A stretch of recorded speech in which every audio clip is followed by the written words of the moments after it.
Good morning. We'd like to welcome you to this edition of Face-to-Face, our periodic hangouts with members of the industry, in this case, of the sports industry. We'd like to welcome Greg Wrubell, the sports anchor and voice of the BYU Cougars. How are you this morning, Greg? I'm very well. Thanks for having me. Great to have you here. Well, excuse me, why don't we start very simple. Tell us what you're doing and how you got there, and we'll roll from there. All right.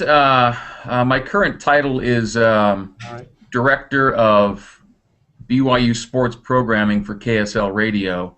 But you know, I guess I'm more commonly known, as you said, as the voice of the Cougars. That is, I do the radio play-by-play for the BYU football and basketball games on KSL Radio, our network affiliates, and BYU Radio, which is a satellite Sirius XM 143. So that's where the games are heard. I call the play-by-play for those two sports. I host the radio and TV coaches shows for both Bronco Mendenhall and Dave Rose, the football and basketball coaches at BYU. I have a blog on KSL.com that I started about 5.5 years ago called Cougar Tracks. That keeps me rather busy. What keeps me busiest, it seems, on a more consistent basis is my Twitter feed.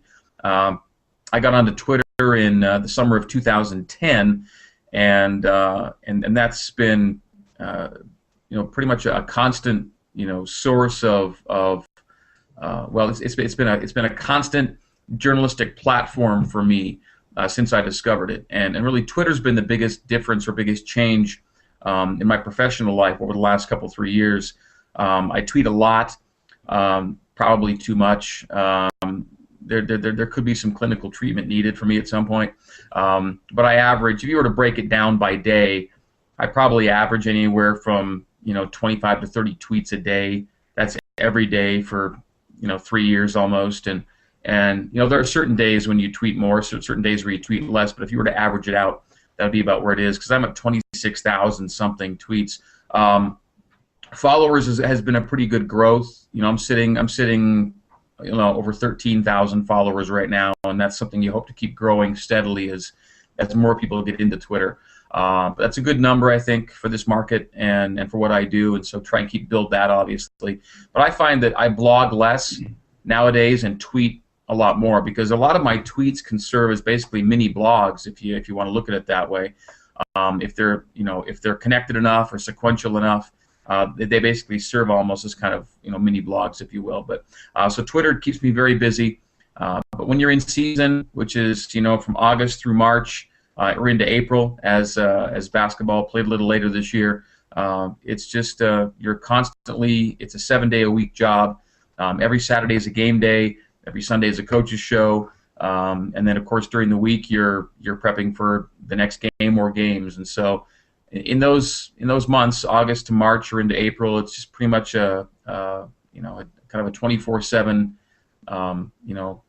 top of mind type occupation for me. So how I got started, I was at BYU back in the late 80s when KSL brought me as an intern.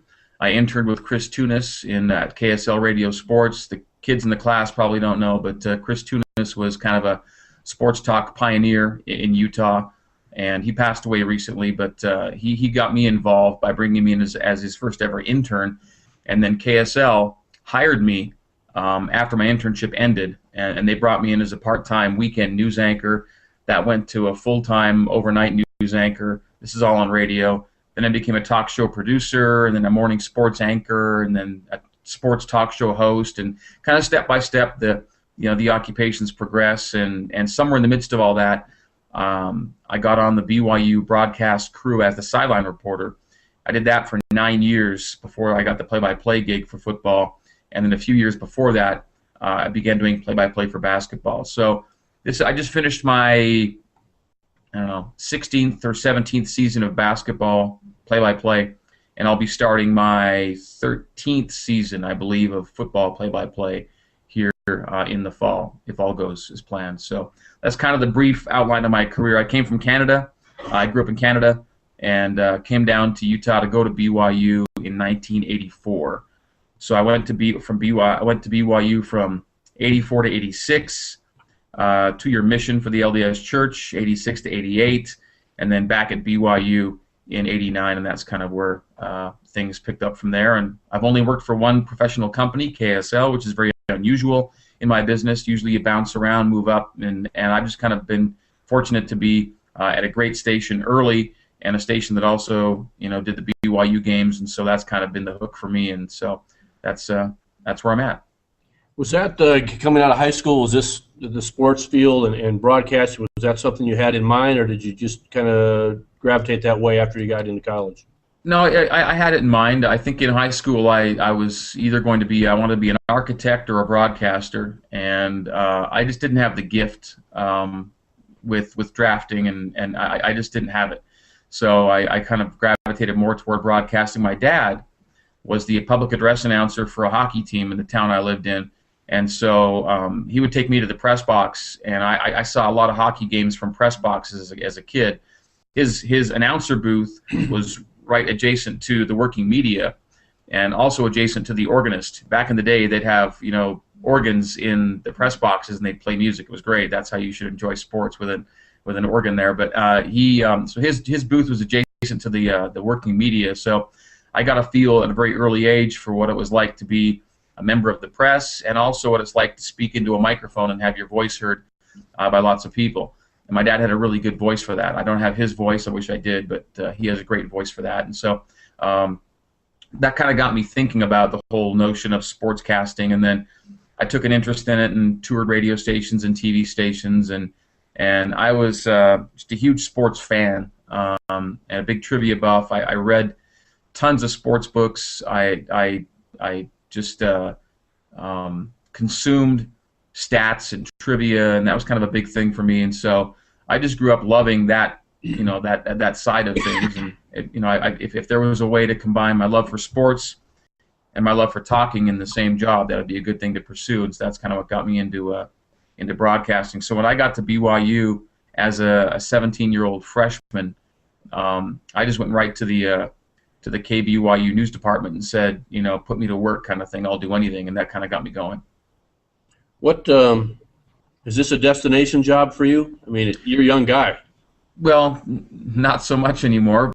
Young-wise, I'm 45, but yeah, I don't have plans to bounce to the next job because I'm calling the games for my team. This is kind of what I'd like to do for a while if they'll let me do it. So the fellow who preceded me, Paul James, he did it for 35 years, and then he retired. And so, I mean, I'm not up to that territory yet, but I'd like to do it for as long as they'll let me, and I'd be happy doing that. I like where I live. Again, I went to BYU, so calling games for BYU is a pretty cool deal, if you ask me, because I get to call games for my school, if you will. And so, yeah, as long as they keep me, I'd like to keep doing it, I think, and then we'll see what the future brings. But for the time being, very content. And again, I'm unusual that way. Normally in my business, you work for multiple stations and outlets and live in different cities, and I've just been fortunate, to work for just one really good company, because at least in Utah, KSL is kind of a legacy station, kind of a gold standard station, and so I'm happy to be there. And again, the whole connection to BYU is what makes it worthwhile. So that's kind of where I'm at. Now you're actually employed by KSL. Right. Yeah. Some people might think that BYU is my employer, or there's a combination thereof, but KSL is my employer, and KSL has an agreement with BYU to carry their games. So does BYU, not necessarily for you, but for anybody affiliated with the station that does the work, is there a tacit approval given to the person? Do they have influence over that as far as who's there and what they're doing? It would be contextual. It would be implicit, not tacit. It's very. I mean, if BYU was unhappy or were unhappy about something, they'd let KSL know. And sometimes, or if it's right, if it's right at the very grassroots level, they could let me know. But yeah, I mean, anything that's dealt with in that way is always handled.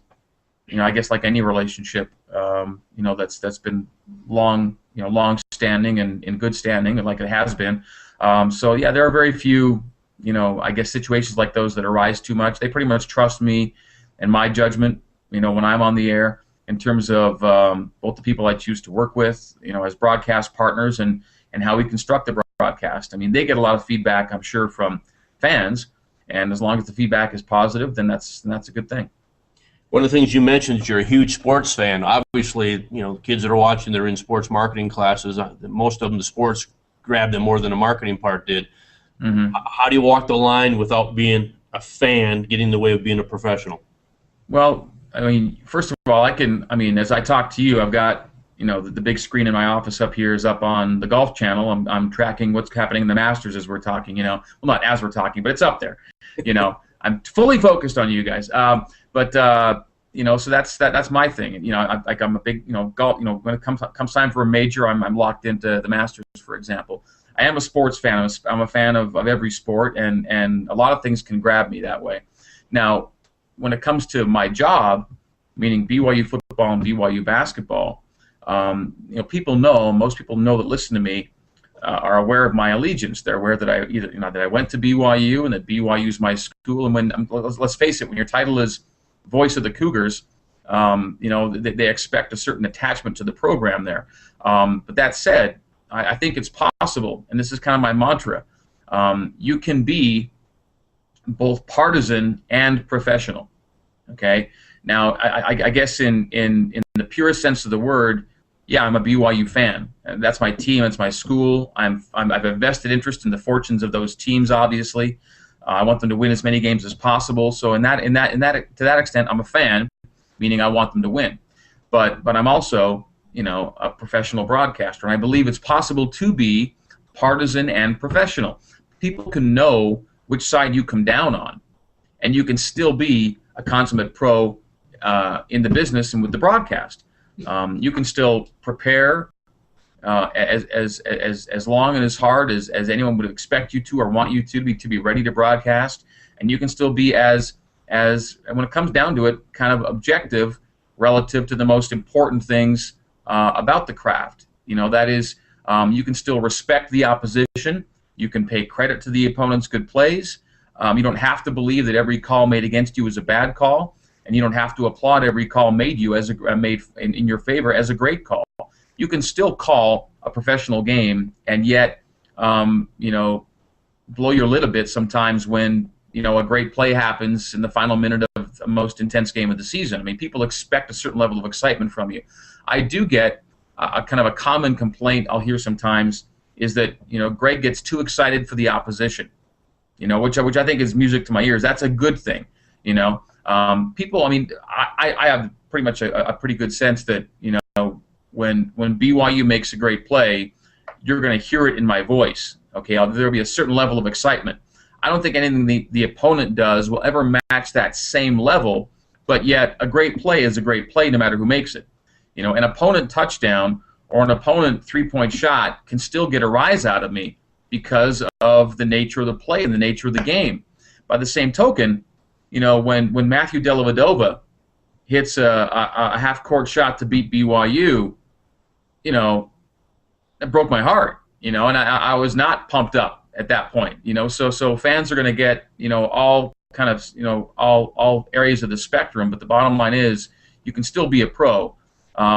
There's a phrase, homer. Someone's a homer broadcaster, and I know what it means when they say that. But I think implicit in that is almost, kind of a criticism, if you will, that a homer, believes that the home team can do no wrong, and the homer is just so over the top that you never get both sides of the story. And ideally, if I'm to be considered a quote-unquote homer, and again, I hate that word, I hope that it's with the understanding that, yeah, he's a BYU guy, but he's still a pro, and he still, takes the job seriously and still gives the opponent credit, that kind of thing. Now, I've lost you, it looks like, for a little bit here. It looks like your video feed to me is flashing and I don't hear you anymore. So we may need to reconnect, or maybe you're okay on that end. Here, I thought I could. If you can still hear me, your audio is cut out, and now your video is okay. I can hear you. I can hear you, but I can't see you right now. Okay, don't worry about. There's something going on with the video, so I'm gonna block it out from the broadcast. As long as you can hear me, we're good to go. Can you see me? Yes, you're good. Okay, yeah, I just can't see you anymore, but I can hear you. Okay, let's go with typical day, a non-game day and a game day. Pick the season. Just give us an idea of what you go through. And in other words, how do you have room? How do you have time for 25 tweets on a busy day? Yeah, well, I guess it would really depend on the day. Sunday would be a day. Sunday is a day that after a Saturday game, Sunday morning is filled with a lot of catch-up work from the night before. A lot of catch-up stats, a lot of going to the internet to check out the NCAA stats, which are updated on Sunday mornings. A lot of preparation for that afternoon's coaches show that we tape on TV. So Sunday is a really busy day for me. And I'll get up early in the morning to make sure that I get all of my, I can see your video now again. I'll get up early in the morning on Sunday to get as much of my coach's show work done as possible. And that means writing scripts. I can do it remotely. I can do it from home. Writing scripts, preparing graphics, preparing stats, all those things that are going to be used in the taping of the coach show that afternoon. I'll go to church. I'll go right from church to KSL. And that's where we tape the coaches show Sunday afternoons and into the evening. So Sunday is a really busy day, busier than I'd like it to be during the season. And most of it entails prepping for the coaches show on TV that afternoon. Monday is again a pretty stat-heavy day. That's when I start beginning game prep for the next week's opponent. Monday is a morning where I compile a ton of stat work. I update all of my stat databases. I have a number of stat databases that I update game to game that are stats that have been tracked for most of them back to 1972 onward. So I update all my stat databases, and in that process, which is a 3 to 4 to 5 hour process on a Monday morning, that's when I start pumping out tweets that are pulled from that work I've done. So as I'm finding interesting things out about the previous game, breaking down the stats and getting into it, that's when I'm feeding what I've learned out to my audience on Twitter. So Monday's a big numbers day that way. Tuesday is often a radio coaches show day. Tuesday or Wednesday is a radio coaches show day, and off time a day to attend practice as well and see what the team is doing. Most practices are closed during the season to the regular media, but BYU will allow me and my broadcast partner to watch a practice on kind of a preparation basis. We don't report what we see, but we're allowed to use what we see as background for the game, if you will. And the radio coaches shows again will happen either Tuesday or Wednesday. As that's going on, I'm constantly prepping for that weekend's game, meaning I'm creating my spotting boards for both BYU and for the opponent. I'm reading the opponent's newspaper accounts, official game note releases. All these kinds of things are happening kind of throughout the week. And then once you get into Thursday and Friday will be a travel day if the game's out of town. And Thursday is a day when you're finishing up your board work, your spotting board work, and you're starting to script your pregame. I script all of my pregame shows that I've done. I have a half hour. Well, our football pregame shows last 2 hours. Our basketball pregame shows last an hour. And the final half hour, yes, BYU knows that I have to work on Sunday. It's sad but true. It's a necessary evil. But I script. Now, the last half hour before kickoff or before tip-off belongs to me and my broadcast partner. That's when I get to set up the game for the listeners. I script those pregame shows word for word, literally word for word. So I write those shows out.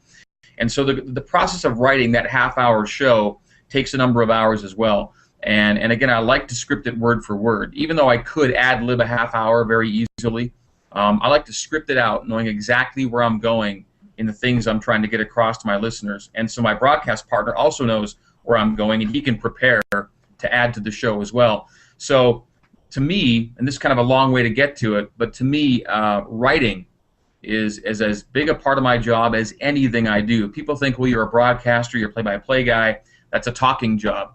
Okay, but for me, it's a writing job. The blog I do is nothing but long-form writing.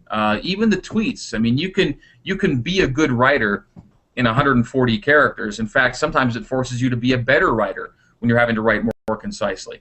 So, and then the pregame shows that I write, that this is all, it's all part of the craft of writing. And to me, it's as big a thing as anything else I do. And especially nowadays, you can't go into broadcasting today and expect to be just a TV guy or just a radio guy and not have to be a writer. I think to be a good broadcaster now, more than ever, because of how the multimedia world has gotten, you've got to be a strong writer. It makes you that much more useful and valuable to your company. And to me, we do so much writing now, not just broadcast writing, but actual long-form writing that you've got to have a feel for it. And so I love the writing part of it. And writing those pregame shows is it's the cherry on top for me. It's the final thing I do that gets me really ready for the game, and I feel like I'm ready to go. As independence from a fan perspective changed a lot of things. How are you affected as a broadcaster by the opposition? I mean, obviously, I'm assuming you get a little more up when it's a Notre Dame game versus an Idaho State game. But how has independence had an effect on you and your profession?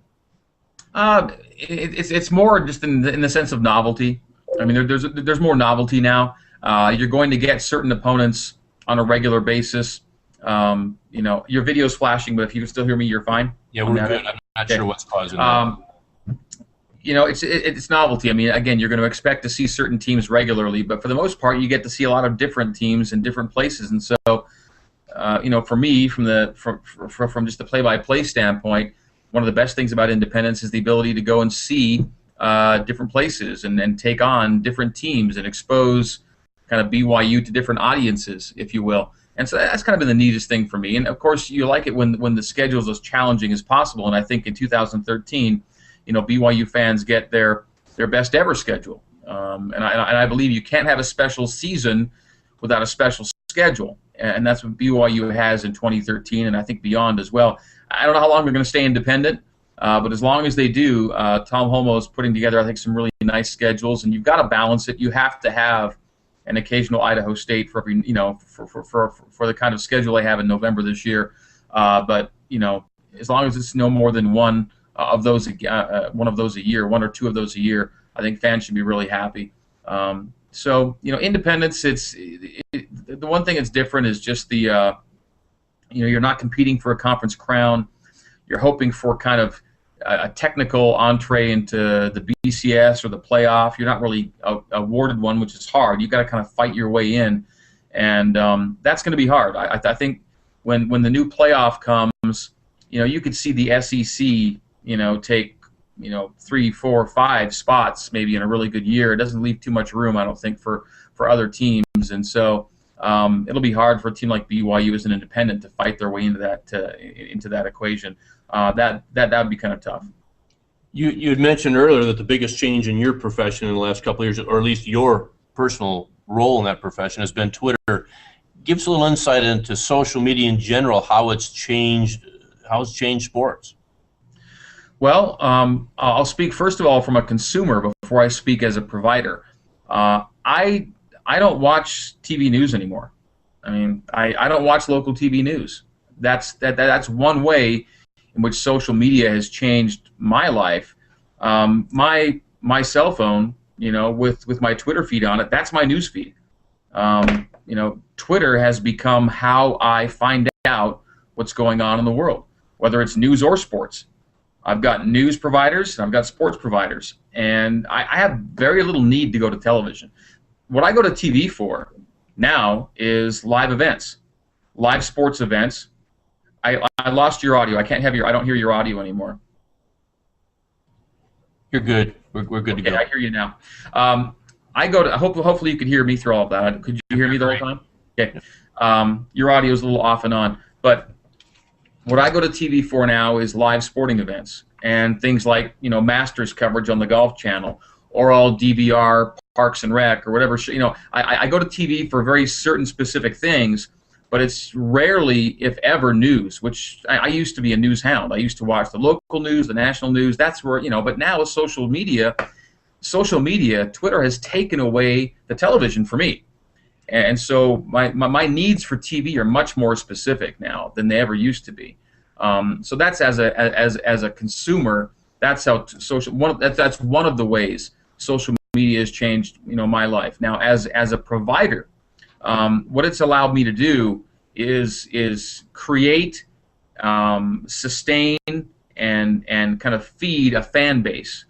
Your followers become your core audience now, and so those 13,200 whatever followers, that's my core audience. I can speak to them in a very focused way. They know that I favor stat-based analysis and things like that. They can go to me for that. They know I have certain access to the program. They know I can form certain opinions based on information others may not have. They come to me for a very specific reason, and I can feed that through social media. Now, I'm more Twitter than Facebook. I have a Facebook account, but it's basically a mirror of my Twitter feed. So there is a Cougar Tracks Facebook page, but essentially it just takes every tweet I send and turns it into a Facebook posting. Now, I could get more into Facebook, but to this point, it just hasn't met my needs as much as Twitter does or has to this point. Again, I may get more into Facebook, but I'm still kind of feeling out the best way to use that. For me right now, Twitter's the most immediate, the most concise way for me to get information out. But I find that social media, is just kind of changed the way I think about my job, and it's also allowed me to interact and be exposed to others in my profession, others in my industry, which can also help create kind of an information network, if you will, across different sports and boundaries. So that's kind of how I view it. What with high school courses or college preparation, we have a couple students that are watching that they want to be in your chair someday. How would you recommend they prepare for that? Well, I guess I took a somewhat typical path, if you will. In elementary school and high school, I took classes and courses that allowed me to kind of put myself out there, be used to speaking in public. I enrolled in public speaking contests. I was in drama. I was in choir. I was in things that put me in front of an audience. Whatever allowed me to feel a little more comfortable about performing, if you will, I did those kinds of things. So I got myself comfortable with speaking or quote-unquote performing in public. So I did a lot of those things just to get me comfortable, with that whole notion. Now, I took, I guess, what we considered typical high school courses at the time, which have changed, of course, over the decades, and I was, of course, in Canada at the time. But I would focus on the English side of things. To me, again, just the ability to speak and write well, to be conversant in the proper grammar rules. To me, writing is just, again, I come back to it all the time. Writing and speaking well just means so much in this profession that I'd make sure that English and creative writing are things that are part of your curriculum. And again, performance-based classes or performance-based interests, I think, should be part of it as well. Now, when you get to college, again, here's where I took kind of a typical path. I was a communications major with a broadcast journalism emphasis. All right, but times have changed. I don't think you need to be that person, and especially now, because broadcast journalism means something totally different now than it used to. I think broadcast journalism is gonna take you in so many different areas than it used to. But I don't think that it's necessary that you have to be a broadcast journalism major or a communications major to succeed in this business. I would assume, and I've taken interns. I hire interns every fall and winter at KSL that get to work with me in my department. And whether it's political science or English or computer science, I'm taking interns with many different interests, not just communications, and they've been great. Just as long as they're sharp, as long as they're smart, as long as they're interested in the profession, then they're off to a great start. But I would just as soon have somebody whose interests are elsewhere that can then be adapted to this profession, as much as I'd have somebody that's been classically trained, if you will, in the art of audio and video editing for 4 straight years. So there's a lot of ways to get around it, and I would say that people don't have to be locked in as they used to be in the communications side. Again, it's helpful. I think it's perfectly acceptable and sometimes recommended, but I don't think it's imperative like it used to be. When we had talked the other day, you mentioned that now and then you're brought into the business marketing end of activities. Expand a little bit about what that exposure might be like in your role. Yeah, my official title again is the director of BYU sports programming, and as a result, I have more responsibility than just the on-air product. On game day, I'm involved in crafting promotional ideas on air and in the marketplace, billboards, that kind of thing, and also the sales side of things. We populate our broadcasts with client commercials, and in order to get those clients, I'm brought in by the sales account executives to accompany them on pitches, to help create and craft proposals, and kind of help to close deals, if you will. I think when an account executive meets with a client, a manager, they have one kind of conversation. When they bring me into the equation, we can have a different kind of conversation, because I'm now bringing them into the broadcast booth and explaining in really defined terms how their sponsorship is going to work on air. And I think that clients enjoy getting my perspective because they feel like they're actually now working with the guy that's actually going to get their message out to the public. And so that's something that I found is really helpful. Let's look at a couple different angles here. Looking back, the most exciting game you called or were involved in. Okay, before I answer that, I'm just going to follow up on the question I saw on the side, and I think I kind of addressed it, but just about the corporate advertising. Basically, one last thought on that is that all the account executives are asked to utilize me as much as possible, and again, as frequently as I can get into someone's business. It just seems like the chances of us securing that client's business are that much better than if I'm not involved. For whatever reason, there's a really strong link there with the broadcaster, and it just it kind of helps, again, kind of seal the deal a lot of times. I found that it's really important if you can get your broadcaster involved in the sales side of things. Most exciting games I've called. I think that there are a handful that kind of jump up and and they almost always involve a BYU Utah game for some reason.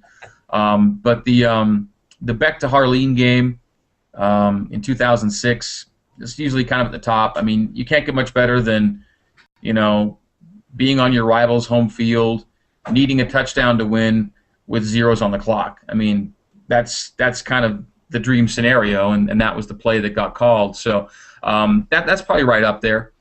The Beck to Harline game. There were some other BYU Utah wins in which BYU won. They were pretty exciting. There was an overtime game. There was the 4th and 18 to Austin Collie play. Even back in 2001, there was a Luke Staley touchdown late in the Utah game there in Gary Croton's first year in Provo. That was pretty exciting. So it seems like the BYU Utah games, the ones that BYU's won, mind you, get pretty close up to the top of the most exciting games I've called. There have been others, too, but those stand out. There were some blocked PATs and blocked field goals that helped win games too. And the Oklahoma game in Cowboy Stadium was pretty cool, I thought, just because of the venue and how they won that game. That was right up there, and then that was a last-second touchdown too. That was pretty amazing. And in basketball, the Jimmer year was a blast. The senior year, at least, when he scored 52 or the half-court shot against Utah. A lot of those games, or going back to New York and playing in Glens Falls. Those games all kind of jump up, and even back in the early years when Steve Cleveland was getting it going, they qualified for their first NCAA tournament in a long time back in 2001 by winning the conference tournament in Vegas. That was a blast. And even just recently, getting to go to New York City 2 weeks ago for to go to Madison Square Garden. That's a career dream of mine. I mean, I dreamt of getting to call a game at Madison Square Garden. I never saw, I didn't see how it could happen, and it did just a couple of weeks ago. So that was another highlight. But there are so many highlights in games because I've just done hundreds and hundreds of games now, but there are a few that come to the top. But you took part of my next question away, but we still have football or even basketball. What's left now? Where's the venue you want to call a game in that you're looking forward someday to having a chance? What's that dream one? Yeah, I think basketball.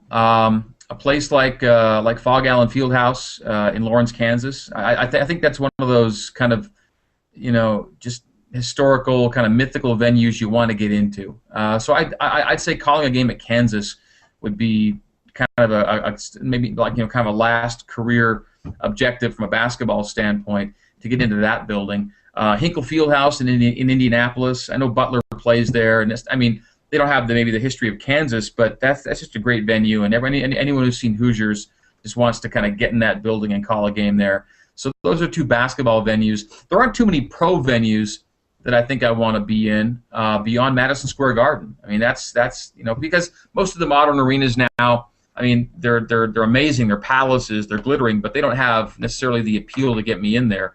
The one football venue that held that appeal was Cowboy Stadium in Dallas, and I've called 2 games there now already. So I've kind of already done that one. That's a blast. I mean, Cowboy Stadium, even though it is space age and everything else, it is still wild. I mean, it's great to call games in there. But from basketball, I'd say probably those 2, because I've called games at Poly Pavilion at UCLA, which is kind of one of those venues you want to get into. That was really cool. And in college basketball, there aren't too many of those where you just go, I've got to go. Now, Cameron Indoor at Duke, I have been there in the arena, but not for a game. It'd be great to call a game at Cameron Indoor, but I've been in the arena so far, and that was pretty neat. Football, I've hit some pretty good ones. I mean, between Notre Dame Stadium and the Rose Bowl and the Coliseum, and even Husky Stadium in Seattle, which I think is one of the great venues in college football. I've been to some really cool ones. There aren't too many I think I need to tick off on that. I think getting to Tennessee Stadium would be great. Michigan Stadium. BYU is actually scheduled to play at Michigan, so I'm going to get that one out of the way, I hope. That'd be one I'd like to get to. And the Horseshoe in Columbus, Ohio State. I think I'd like to get there as well. Well, when you get to Tennessee, let me know. Actually, one of my former students is director of promotions for the Vols down there. Oh yeah. So. No, just being a stadium that big, I think would blow me away. Michigan's pretty close, but Neyland Stadium just seems like a blast. What is that, like 110 or 112,000 something? Yeah, it's up there now, and so just being in that kind of size venue would be cool. I did get to call a game at Alabama a few years ago. I was actually on the sidelines at the time, but that's when you get to those SEC stadiums, that's where football just kind of feels different, and the crowds are intense, and the whole weekend's a crazy experience, and so I love calling games in the SEC. Okay, we gave you a shot on the positive side. Is there ever been a game that you care to share that you just wish it didn't happen and you didn't have to announce it, and you could have avoided the whole situation, kind of that worst case scenario? Well, only in relation to the end result. It's just the hardest losses for BYU. I mean, and again, it always goes back to the BYU Utah games. I mean, it seems like when BYU wins, they win on like a last-second miracle, and when Utah wins, they either crush you or they also win on a late last-second type situation. And so I would say there are some of those Utah games that come to mind. Whether it's a made field goal in Provo years and years ago for one of those 34-31 games, or it's a blocked BYU field goal just a few years ago in 2010. The ones where the rival beats the rival in the most crushing way possible, those ones hurt. Or both times that Utah kind of capped off its BCS seasons by killing BYU. Those ones. I mean, that's where what's going to happen, but it's still. I mean, they know that by beating BYU, they've clinched their BCS thing, and so those ones are hard too. So it almost always comes back to BYU Utah somehow. I know there have probably been a handful of other games that probably sting, but the way things go in this state, that game means so much. Because BYU hasn't been in a position lately where they need a win to make the BCS, or need a win to win a huge bowl game. They just haven't been in that kind of situation lately, but Utah has. So I would say it's those games that come to mind. I was trying to think. A few years ago, BYU opened 6-0, I think, and people thought maybe this is their BCS year. They went to TCU and got smoked, and even then, they were getting smoked, and so you didn't feel like your heart was torn out. You just felt like you weren't as good a team, and you were going to get exposed at some point anyway. And sure enough, they went on and lost 3 times, I think, that year. So Again, I don't have too many of those just pure heartbreakers in football. Now, basketball is kind of different. Basketball, you do remember certain games where you just, this year's St. Mary's game, that Matthew Dellavedova game is, I don't recall feeling that way after too many games. I mean, that just ripped your heart out. BYU was 14-4. They were on a pretty good roll. They needed that win to kind of boost their resume, and they had that game won. I mean, Tyler Haws hit the shot with 2.5 seconds to go. You've won that game, and 2 seconds later, you've lost that game. And I was like speechless for 10 seconds. That was that tough a loss, and I think it kind of gutted BYU too. They went 7-7 over their next 14 games after that shot. It was a hard one to come back from. So there are games like that do kind of stick with you. Back in the day, when I was younger, and I was doing sidelines for Paul James on the radio, I'd be a lot more affected by losses, I think, than I am now. Now they kind of roll off a little more, but there are still those times when you just go, oh, man, if they could just only have done this or done that.